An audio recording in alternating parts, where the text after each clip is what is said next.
बच्चों, आज हम सीखने वाले हैं 9वीं कक्षा का हिंदी विषय। आज हम जो लेने वाले हैं लेसन, उसका नाम है डॉक्टर का अपहरण। इसके रचनाकार का नाम है डॉक्टर हरिकृष्ण देवसरे। सबसे पहले हम इनका परिचय पढ़ेंगे। जन्म इनका 9 मार्च 1938, मृत्यु उनकी 14 नवंबर 2013, इंदिरापुरम, गाजियाबाद, उत्तर प्रदेश। हरिकृष्ण देवसरे जी हिंदी के प्रतिष्ठित बाल साहित्यकार थे। उनकी बाल रचनाएं परंपरा का अन्वेषण करती, बच्चों की जिज्ञासा को उभारने वाली तथा उनकी कल्पनाओं ने नूतन रंग भरने वाली है।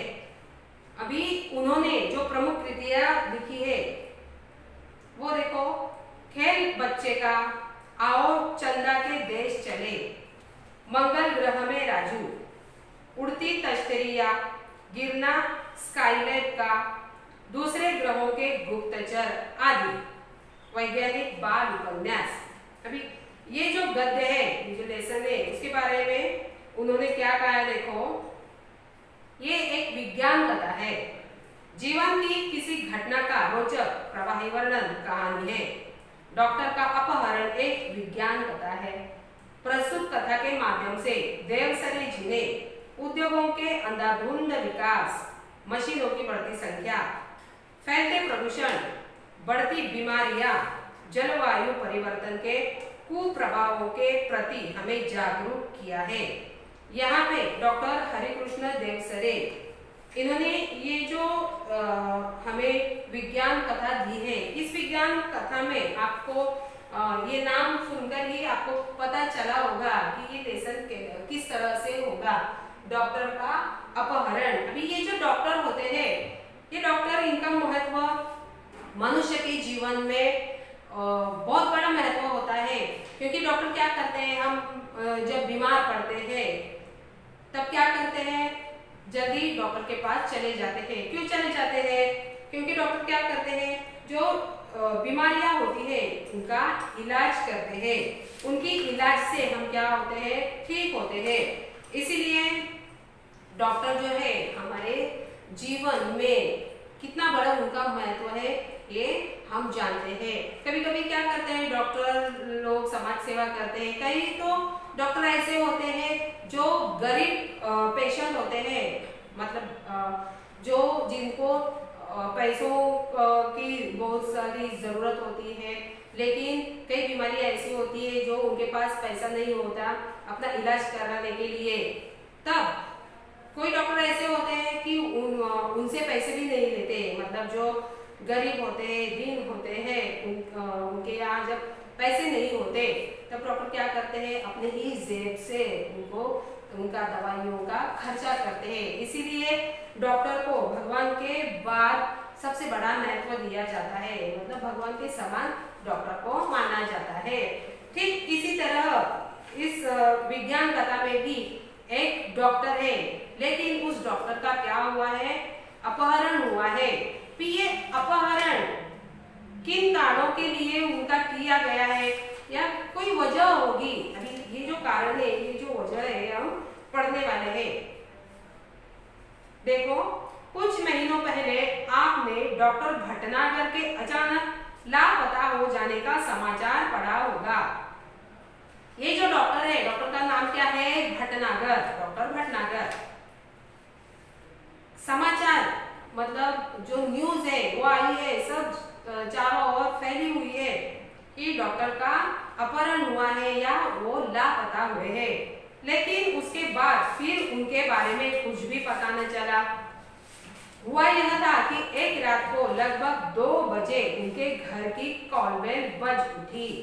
अभी डॉक्टर है तो कोई जो पेशेंट होता है वो किसी भी समय क्या हो जाता है, बीमार पड़ जाता है। इसीलिए वो क्या करता है, डॉक्टर के पास चला जाता है। अभी डॉक्टर का कर्तव्य होता है कि किसी भी समय में अगर पेशेंट आ जाए या ये जो रोगी है वो आ जाए तो उसका इलाज कर सके, यह डॉक्टर का क्या होता है, कर्तव्य होता है। और वह कर्तव्य मानकर उसका इलाज करने की कोशिश करता है। ठीक, उसी तरह रात के जब वह लापता हुए तब रात के 2 बजे थे और उनके कॉल बेल मतलब दरवाजे की बेल जो है वो किसी ने तो बजाई। आदत के अनुसार डॉक्टर भटनागर उठ गए। अभी इनकी आदत थी कोई आएगा तो वो झट से उठ जाते हैं और उस बीमार व्यक्ति को क्या करते हैं, उसका चेकअप करते हैं, उसको क्या कुछ दवाइयाँ देते हैं। कभी कभार अगर कोई पेशेंट घर में रहता है, उसका जो अड़ोस पड़ोस वाला होता है या सही समझने वाले होते हैं, वो क्या करते हैं आकर डॉक्टर को ले जाते हैं। ठीक उसी तरह उनको आदत सी हो गई थी, इसलिए वो झट से उठ गए। उनकी पत्नी जागकर भी बिस्तर पर ही पड़ी रही, क्योंकि वह जानती थी कि ऐसा तो रोज ही होता है। भी जो डॉक्टर की पत्नी है उसको तो आदत ही हो गई थी। कैसी आदत थी? उसको पता था कि रात को कोई भी डॉक्टर को उठाने के लिए आता है, कोई अगर पेशेंट बीमार हो या सीरियस हो, इसलिए वो क्या करती है, उसको आदत सी हो गई है। भी वो तो जाग गई है लेकिन वो अपने बिस्तर पर यूं ही पड़ी रही। जब भी कोई मरीज सीरियस होता तब अस्पताल का चौकीदार उन्हें उठाने आ जाता। अगर किसी को उन्हें घर बुलाकर ले जाना होता तो वह भी आकर उन्हें जगा देता। अभी ये जो उनका चौकीदार है, अस्पताल का चौकीदार है, वो क्या करता है, जैसे डॉक्टर साहब को उठाने के लिए आता है, कोई बीमार हो या कोई सीरियस पेशेंट हो तो उसका इलाज करने के लिए झट से चौकीदार क्या करता है, डॉक्टर को ले जाने के लिए आता है या उठाने के लिए आता है। डॉक्टर भटनागर मरीजों की सेवा करना अपना परम कर्तव्य समझते थे, इसीलिए वह इसका बुरा न मानते। अभी डॉक्टर है, मैंने क्या बताया कि डॉक्टर जो होते हैं वो क्या करते हैं, जो बीमार होते हैं बीमारियों का इलाज करना उनका कर्तव्य होता है। ठीक उसी तरह यह जो डॉक्टर है, डॉक्टर भटनागर, वो भी क्या करते थे, लोगों की सेवा करना या लोगों को दवाइयाँ देना वो अपना परम धर्म समझते थे, कर्तव्य समझते थे। बल्कि सहर्ष चले जाते, कोई उन्हें फीस दे या न दे इसकी उन्हें कभी चिंता न थी। देखो ये भी डॉक्टर कैसा है, देखो डॉक्टर भटनागर में जो मैंने बताया, कोई डॉक्टर ऐसे होते हैं जब कोई फीस नहीं दे पाता, क्योंकि उनकी परिस्थिति कैसी होती है, गरीब होती है, गरीब होने के कारण कोई उनकी फीस नहीं दे पाता तो वे क्या करते हैं, उनको भड़क नहीं जाते, उल्टा वो उनकी मदद करते हैं, अपनी जेब से ही वो उन्हें दवाइयाँ देते हैं। उस रात भी वह उठे और गाउन पहने ही दवाइयों का बैग उठाकर चले गए। आमतौर से होता यह था कि वह 1-2 घंटे में लौट आते थे या फिर सवेरा होते होते तो अवश्य ही आ जाते थे, क्योंकि उन्हें अस्पताल समय से पहुंचने की आदत थी। भी ये जो डॉक्टर है वो क्या करते थे, समय के भी पक्के थे। वो क्या करते थे, जो समय था अस्पताल का ठीक समय वो अपने अस्पताल में पहुंच जाते थे। इससे पहले ये जो डॉक्टर उस रात को चले गए थे, उसी रात वो मतलब वापस ही नहीं आए। देर रात हुई लेकिन वे वापस नहीं आए, किंतु उस दिन जब देर सुबह तक डॉक्टर भटनागर नहीं लौटे तब उनकी पत्नी चिंतित हुई। देखो उनकी जो पत्नी है डॉक्टर भटनागर की, वो क्या हो गई, बहुत चिंतित हो गई, क्योंकि उसका जो पति है वो किसी मरीज के लिए गया है, मरीज को देखने के लिए, उसका इलाज करने के लिए गया है, लेकिन वो फिर वापस नहीं आया है। इसलिए वो क्या हो गई, भयभीत हो गई, चिंतित हो गई। पहले सोचा कि शायद मरीज की हालत गंभीर होगी, इसीलिए देर लग गई होगी। उसके मन में अनेक विचार आए कि ये जो पेशेंट होगा वो बहुत सीरियस होगा, इसीलिए उसे वहां रुकना पड़ा होगा। फिर यह भी सोचा कि हो सकता है आज सीधे अस्पताल चले जाए। फिर बाद में कौन सा विचार आया कि सीधे सीधे वो अस्पताल जाएंगे, घर ना आते। लेकिन जब मरीज उन्हें घर पर पूछने के लिए आने लगे तब उनकी हैरानी बढ़ गई। अभी देखो ये जो विचार करती थी, क्या विचार करती थी कि कोई सीरियस मरीज होगा, उसकी देखभाल के लिए या उसका इलाज करने के लिए काफी देर हो चुकी होगी, या ऐसा भी हो सकता है कि डायरेक्ट वो अस्पताल ही चले गए होंगे। लेकिन जब मरीज डॉक्टर को बुलाने के लिए आ जाते थे या पूछने के लिए आ जाते थे तो वो अत्यधिक भयभीत हो गई। उन्होंने मित्रों तथा कुछ अन्य संबंधियों को फोन किया और डॉक्टर साहब के बारे में पूछताछ की, किंतु कोई जानकारी न मिली। अभी ये जो पत्नी है, पत्नी ने क्या किया, जो सगे संबंधी थे, जो रिश्तेदार थे, जो मित्र थे, दोस्त थे डॉक्टर भटनागर के, सब जगह उन्होंने क्या किया, अपने पति के बारे में पूछा। हर कोई बताता था कि वो हमारे घर नहीं आए कुछ देर के लिए, वह यही मान बैठी कि शायद वे किसी दूर के गांव में गए हो और किसी कारण से जल्दी वापस न आ पाए। फिर एक मन में विचार आया उस पत्नी में, क्या उसने विचार किया कि शायद गांव के बाहर गए होंगे, कोई सीरियस पेशेंट होगा, इसीलिए उन्हें देर हो गई होगी, ऐसे कुछ विचार उसके मन में आने लगे। शाम तक भी जब डॉक्टर भटनागर नहीं लौटे तब उन्होंने पुलिस स्टेशन को फोन किया। अब शाम होती, मतलब वो दिन भर क्या करने लगी, इंतजार करने लगी डॉक्टर भटनागर का, क्योंकि इससे पहले ऐसा हुआ भी नहीं था कि डॉक्टर साहब चले गए हो और वे वापस ही ना आए हो। इसीलिए अगर देरी हो जाती तो वो क्या करते, ये जो उनकी पत्नी है वो पत्नी को बता देते कि मुझे देर हो जाएगी, लेकिन ऐसा उन्होंने कुछ बताया भी नहीं। इसीलिए ये जो उनकी पत्नी है वो पत्नी क्या हो गई, बहुत घबरा गई। फिर शाम को उसने क्या किया, अपने पति के बारे में पुलिस स्टेशन को फोन किया। डॉक्टर भटनागर का इस तरह गायब हो जाना पुलिस के लिए भी हैरानी का कारण बन गया। अभी इतने बड़े डॉक्टर वो अचानक ही गायब हो जाते हैं, इसीलिए पुलिस ने हैरान हो गई। उन्हें भी पता नहीं चल पा रहा कि अभी वो गए तो गए कहाँ। चारों ओर खोज शुरू हो गई, वायरलेस से संदेश भेज दिए गए। डॉक्टर भटनागर के गायब होने का समाचार बिजली की तरह शहर भर फैल गया। उन्होंने क्या किया, न्यूज़पेपर में भी छाप डाला कि डॉक्टर भटनागर लापता हो गए हैं, गायब हो गए।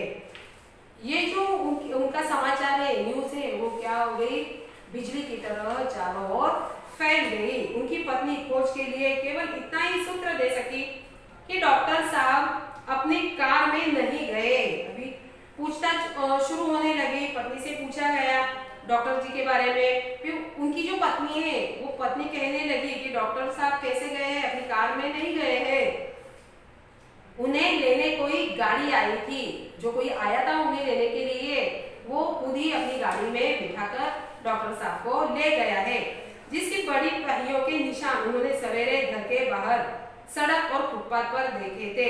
अभी जो गाड़ी थी वो गाड़ी मतलब गाड़ियों के जो पहिए थे, पहियों को देखकर उसने क्या किया, वर्णन पुलिस के सामने कि बहुत बड़ी गाड़ी थी और गाड़ी में बिठाकर कोई लोग आए होंगे और उन्हें ले गए होंगे। उसके जो निशान है वो उसके सड़क और फुटपाथ पर उसने देखे थे, इसीलिए वो वर्णन कर पाई। जाहिर था कि डॉक्टर साहब किसी ट्रक या बस में गए हैं, मतलब उन गाड़ियों के पहिए इतने मोटे मोटे थे, तो उनको देखकर उनकी जो बीवी है उनके मन में क्या ख्याल आया कि शायद वो ट्रक में गए होंगे। मोहल्ले वालों से पूछताछ करने पर भी कोई जानकारी न मिली। फिर भी पुलिस ने वायरलेस से यह सूचना भी जारी कर दी कि कहीं किसी एक्सीडेंट के बारे में जानकारी मिले तो सूचना तुरंत दी जाए।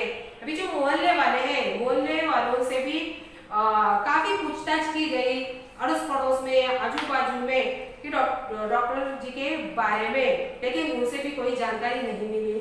कई दिन बीत गए, ऐसे करते करते कई सारे दिन बीत गए, कोई सूचना नहीं मिली। देखो डॉक्टर साहब जो है वो लापता हो गए हैं, गायब हो गए हैं, इनकी कोई सूचना भी नहीं मिली। चूंकि डॉक्टर भटनागर का कोई शत्रु भी न था, इसलिए शंका करना व्यर्थ था कि उनकी हत्या कर दी गई होगी। ये जो डॉक्टर साहब है वो डॉक्टर साहब कैसे थे, अच्छे थे, कोई उनका दुश्मन नहीं था, इसीलिए उनकी अगर हत्या हो गई होगी या किसी ने उनको मार दिया होगा, ऐसी शंका करना क्या है, व्यर्थ है, क्योंकि वो कैसे थे, अच्छे आदमी थे। पुलिस अब केवल दो सूत्रों पर विचार कर रही थी। यह कि कुछ गुंडों ने उन्हें छिपा लिया हो और सब उनकी पत्नी से मोटी रकम की मांग करे। दूसरा यह कि कोई डाकू दल उन्हें किसी डाकू का इलाज कराने के लिए ले गया हो। ये जो डॉक्टर साहब है वो डॉक्टर साहब कैसे हैं? अच्छे हैं, स्वभाव से भी अच्छे हैं, वो लोगों की मदद करने वाले हैं, इसीलिए उनका कोई शत्रु भी नहीं था, इसीलिए उनकी हत्या कोई कर नहीं सकेगा। पुलिस ने क्या तर्क किया कि इसका उन्होंने मतलब अंदाजा लगाया। अंदाजा कैसा था? पहला अंदाजा कैसा है कि कुछ गुंडों ने उन्हें छुपा लिया हो और उनकी पत्नी जो है, पत्नी से मोटी भारी रकम मांगने की कोशिश करने वाला होगा, ऐसा उन्होंने एक सूत्र बताया। दूसरा है कि कोई डाकू दल उन्हें लेकर गया होगा किसी डाकू का क्या करने के लिए? इलाज करने के लिए। ऐसे जो दो तरीके हैं, दो तरीके उन्होंने क्या किए? अपने दिमाग से वो बताने की कोशिश की है, इसीलिए वो मतलब ऐसा बोलने लगते थे या सोचने लगते थे कि ये जो डॉक्टर है वो कैसे भले हैं, अच्छे हैं, इसीलिए उनकी कोई हत्या नहीं करेगा। बस उनका जो किडनैप हुआ है या लापता कोई गुंडा आया होगा, मोटी भारी रकम उसे चाहिए होगी, या किसी डाकू के दल में जो कोई बहुत बड़ा गुंडा होगा उसकी बीमारी का इलाज करने के लिए उस डॉक्टर भटनागर को ले गए होंगे। ऐसे कई सारे जो मन में विचार थे वो पुलिस के में भी आने लगे और उनकी पत्नी के दिमाग में भी आने लगे। पत्नी तो क्या हो गई थी? भयभीत हो गई थी, चिंतित हो गई थी। आज तक के लिए इतना ही काफी है और बाकी का जो बचा हुआ भाग है हम अगले वीडियो में पढ़ने वाले हैं। तब तक के लिए नमस्कार।